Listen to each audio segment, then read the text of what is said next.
प्रशांत दादा, काल जी सभा या ठिकाणी घेण्यात आली, या ठिकाणी असं सांगण्यात आलं आहे की आमच्या समोर मटके गांजा चरस विकणारे उमेदवार दिले, याबद्दल आपण काय सांगाल? असं आहे, मुळात आमचे उमेदवार जे सगळे आहेत हे यांच्यावर कुठल्या प्रकारचा गुन्हा दाखल नाही. उमेदवार सगळे चारित्र्यवान आहेत. हा पहिला भाग.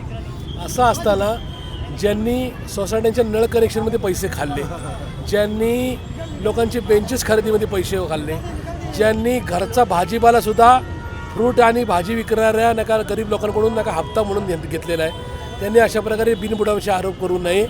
या ठिकाणी माझे काँग्रेस पक्षाचे 4 उमेदवार हे चारित्र्यवान होते, आहेत आणि उद्यासुद्धा राहतील. या उमेदवारांनी कायम समाजासाठी खस्ता खाल्लेल्या आहेत. हिंदू, मुस्लिम, ख्रिश्चन असतील किंवा शीख नका पारसी असतील किंवा जैन बौद्ध असतील, या सगळ्यांना न्याय द्यायचा प्रयत्न केलेला आहे. इथली जी चोरी झाली ती चोरी शोधून त्या ठिकाणी चोरी पकडून देण्याचा प्रयत्न केलेला आहे. त्याच्यामुळे हे खोटे आरोप आहेत.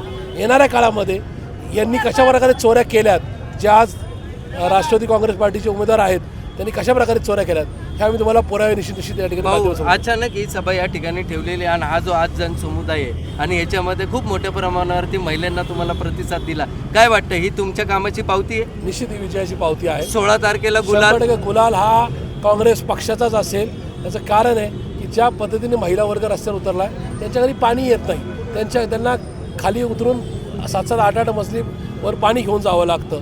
इथं त्यांचा मुलगा, त्यांचा नवरा शाळेतून किंवा कामावरून आला तर तो इथून सिटीतून कदाचित लवकर येईल, पण वर घरी पोचायला त्याला 40-40 मिनिट लागतात. ही सगळी राष्ट्रवादी काँग्रेस पार्टीची भाजपची मेहरबानी आहे. त्याच्यामुळे या सगळ्यांना धडा शिकवण्यासाठी येणाऱ्या 15 तारखेला काँग्रेस काँग्रेसच्या पंचायत चिन्हासमोरचं बटन दाबून 4ही काँग्रेसचे उमेदवार हे कोंडवा, खुर्द आणि कौसरबागेतून विजयी होतील याची मला खात्री आहे. प्रभाग क्रमांक 19 टँकर मुक्त होणार, 100% कचरा मुक्त होणार, पाणी टंचाई मुक्त होणार, टँकर मुक्त होणार, दहशत मुक्त होणार आणि त्याच्या पलीकडे जाऊन भ्रष्टाचार मुक्त नक्की.